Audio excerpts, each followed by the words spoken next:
What happens when the veil finally slips? When you really see the game everyone is playing?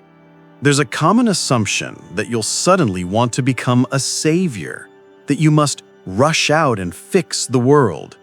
But the great peculiar paradox is this: you learn to be silent. This video isn't a guide on how to awaken. It's a field manual for how to survive it. Because once you truly see, there are 5 profound truths that you must learn to never, ever share. So let's be very clear about these 5 things. These aren't mystical hush-hush secrets. They aren't rules for some exclusive club you've just joined. This is simply about profound, practical human psychology.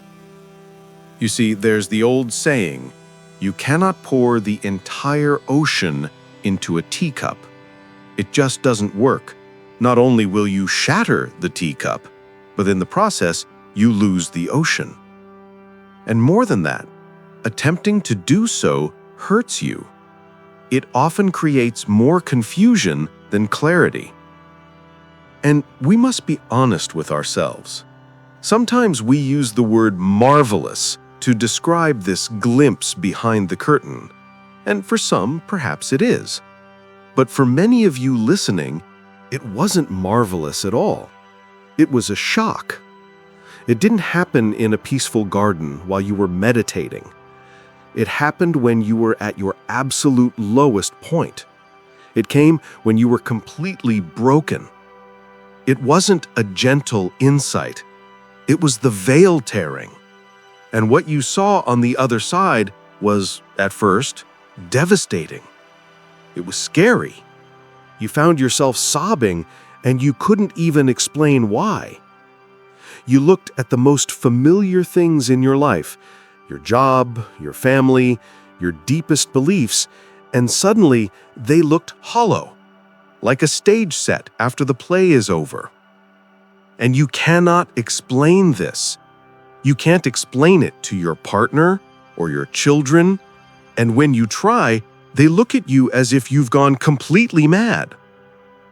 So the 5 things we're about to discuss, these are not rules for the spiritually superior. Think of them as safeguards. They are the bandages for someone who has just undergone a profound psychological surgery. They are a way for you to protect your own open wound. You are silent, not because you are arrogant, but because you are, perhaps for the first time, incredibly vulnerable. Before we even get to the first point, you must understand this. This silence is necessary. It's necessary for you to heal yourself, long before you can ever think about healing anyone else. So, the first safeguard, the first thing you must learn never to share is your direct, personal experience of awakening. The moment you see it, the moment the veil slips, there is a tremendous urge to tell everyone. You want to grab the people you love by the shoulders and say, "Look, it's all right here. We've been looking in the wrong direction the whole time." But what happens when you do this? You try to describe the feeling of the entire universe breathing through you, and they look at you politely, nod, and then ask, "That's nice. Did you remember to take out the rubbish?" You try to explain the profound cosmic dance, and they reply, "Wow. So, what do you want for dinner?" The problem is that you are describing an experience, but they are only hearing words. The lived reality of being in the water cannot be captured by a recipe for swimming. Any attempt to use language to describe the indescribable only turns the truth into a cheap concept. But why do we have this overwhelming urge? We think it's the ego wanting to show off, but psychologically, it's something much deeper. Human beings are social creatures. We survive based on a shared reality. When you awaken, your reality suddenly changes. It no longer matches the reality of your tribe. That feeling of wanting to share, it's actually an unconscious, desperate attempt to pull your tribe's reality back to you so that you won't be left alone. It's a profound fear of perceptual loneliness. And why do they resist? Why does your wife mention the rubbish or your colleague get upset? Because when you share your new truth, when you say, "It's all just a game," or "You're not really real," you are, without meaning to, threatening the very foundation of their world. It's what psychologists call an identity threat. Their brain automatically goes into defense mode. They aren't resisting you. They are protecting their entire sense of self. This brings us to the second thing you must never share: the specific method or practice that worked for you. This one sounds contradictory. Surely, if something worked, you should share it. But we are obsessed with the how-tos. What did you do? Give me the technique. Give me the secret. But a spiritual practice is like medicine. The medicine that cured your headache might be poison for someone else. The path that worked for you worked because it fit your specific, unique lock. But what happens when you give that key to someone else? You give them the key that opened your door, but they are standing in front of a solid brick wall. There is no keyhole. Now they spend years of their life trying to make your key fit their wall. They become frustrated. They think they are a failure. Your key, which was meant to be a gift, has become their burden. The raft that got you across the river, you don't carry it on your back. You let it go. The third thing, and this perhaps is the most difficult of all. The third thing you must never share are your insights about other people. When you wake up, a very strange thing happens. You start to see with a new kind of clarity. You see through the masks, you see the games, the pretenses, the deep-seated fears that motivate people. You can see the pain they are hiding and the defensive stories they build around that pain. And the temptation to help is enormous. You're sitting with a close friend, and they are complaining, going on and on about how unfairly the world is treating them, how their boss is terrible, how their partner doesn't understand them. And you can see it clearly. You see that the problem isn't the boss or the partner. You see that your friend has a certain arrogance, a blind spot, a way of pushing people away that causes their own suffering. You can see the exact thing they need to do to be free, and you are dying to tell them. You think, I just have to point this out and they'll be fixed. But you must not. Because a truth spoken before someone is ready to hear it will always be heard as an accusation. They are not ready. They are not asking for your insight, they are asking for your validation. If you tell them the truth, what will happen? They will become defensive. They will resent you. They may even end the friendship. And worse, they still won't see the truth. You see, a person cannot be told a truth about themselves. They can only realize it. It's like seeing a butterfly struggling to get out of its cocoon. You think, I'll help it, and you snip the cocoon open, but the butterfly just falls to the ground and dies. Because that struggle was necessary to build the strength in its wings. Without the struggle, it can never fly. People must have their own struggle. They must come to their own insights in their own time. Your silence in that moment, your simple, compassionate listening, that is the highest form of respect. You are trusting the process. You are giving them the space to have their own journey, not robbing them of it. The fourth safeguard. And this is the deep end.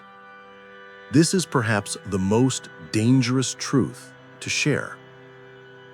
You must never share your direct experience of the void, of emptiness, the fundamental groundlessness of all existence.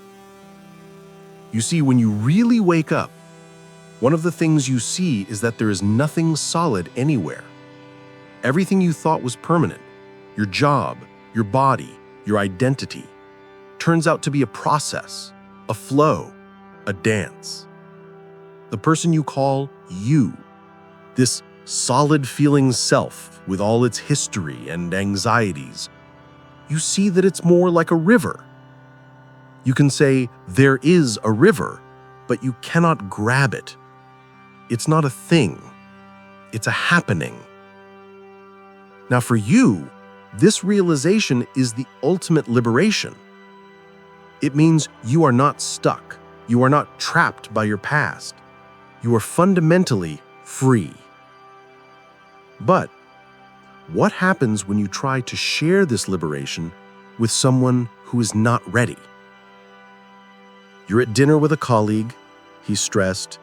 He's talking about his 5-year plan, his mortgage, the person he's trying to become. And you, rather unwisely, say, you know, none of that is real.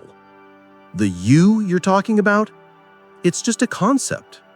It's all just a flow. How do they hear this? They do not hear liberation.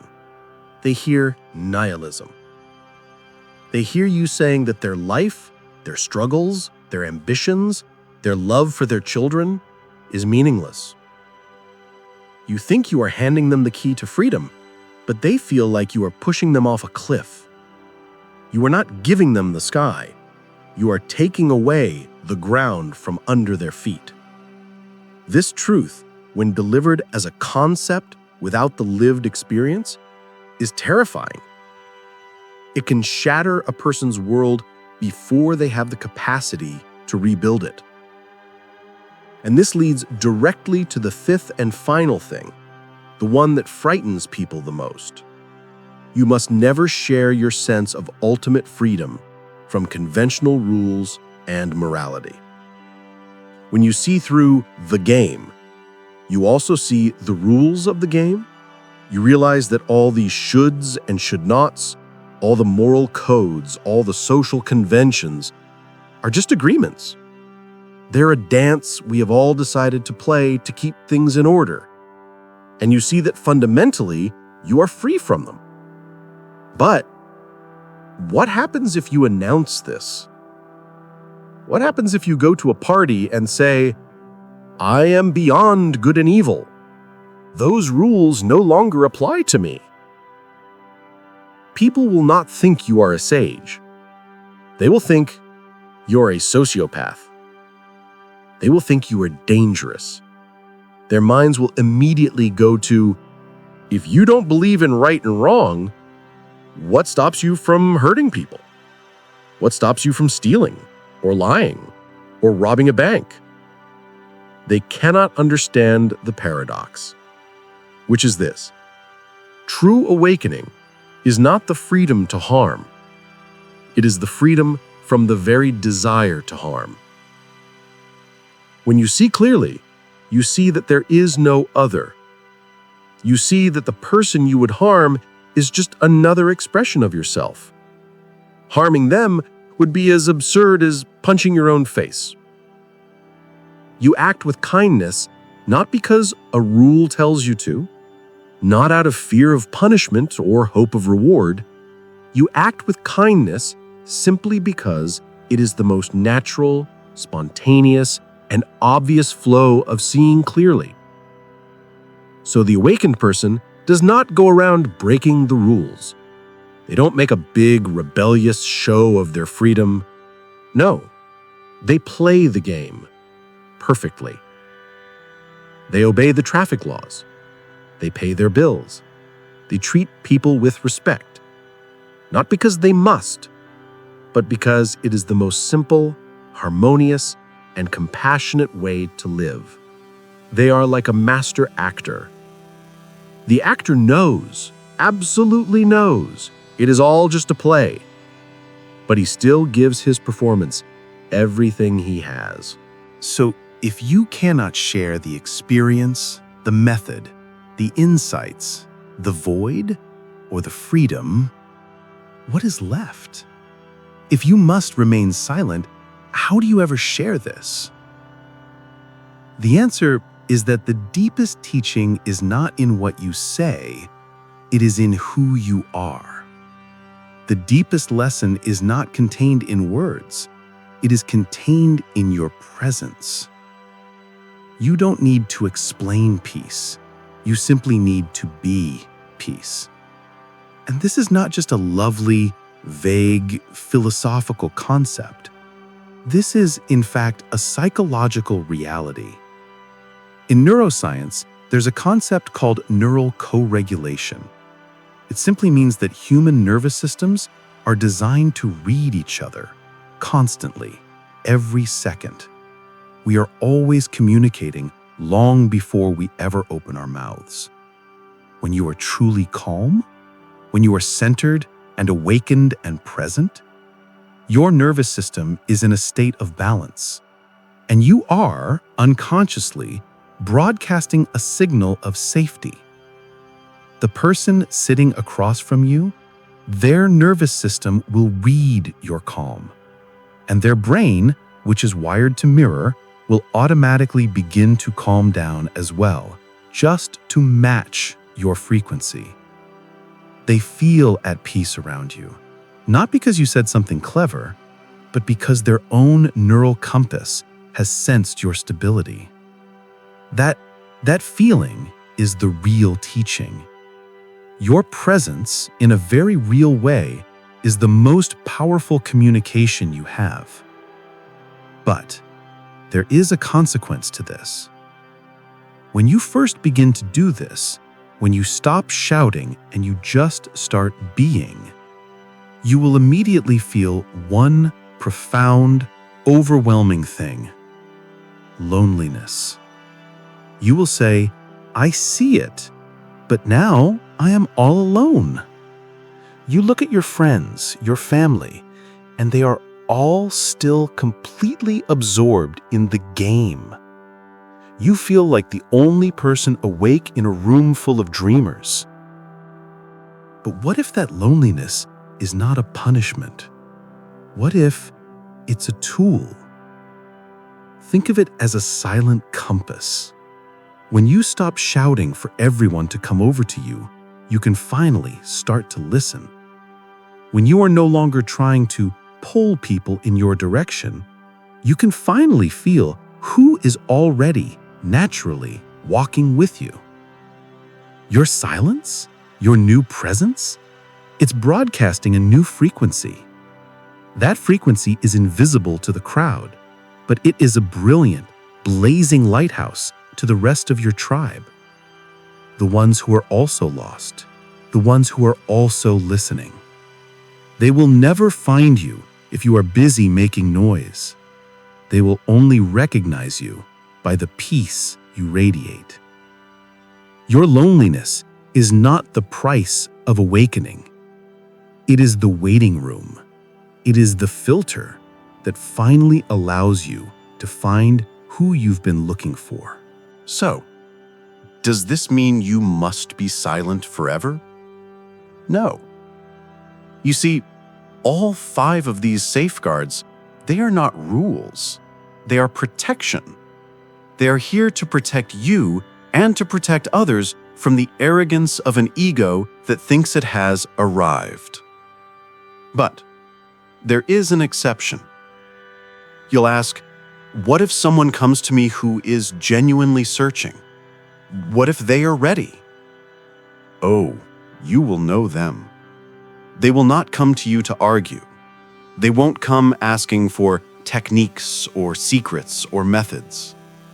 They will come to you with a kind of quiet curiosity. They will come to you with the same pain you once felt. They won't ask, "How do I get what you have?"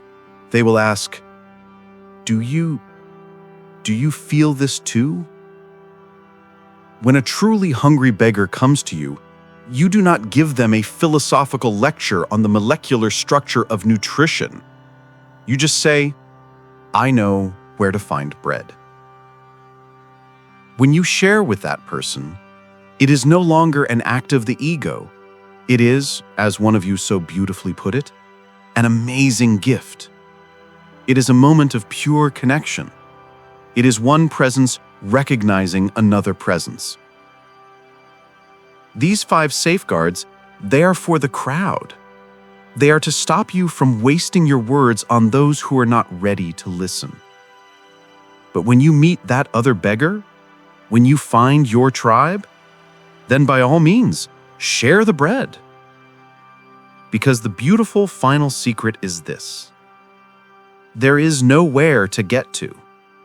We're already there. We have always been there. We're just playing this magnificent game of pretending we are not.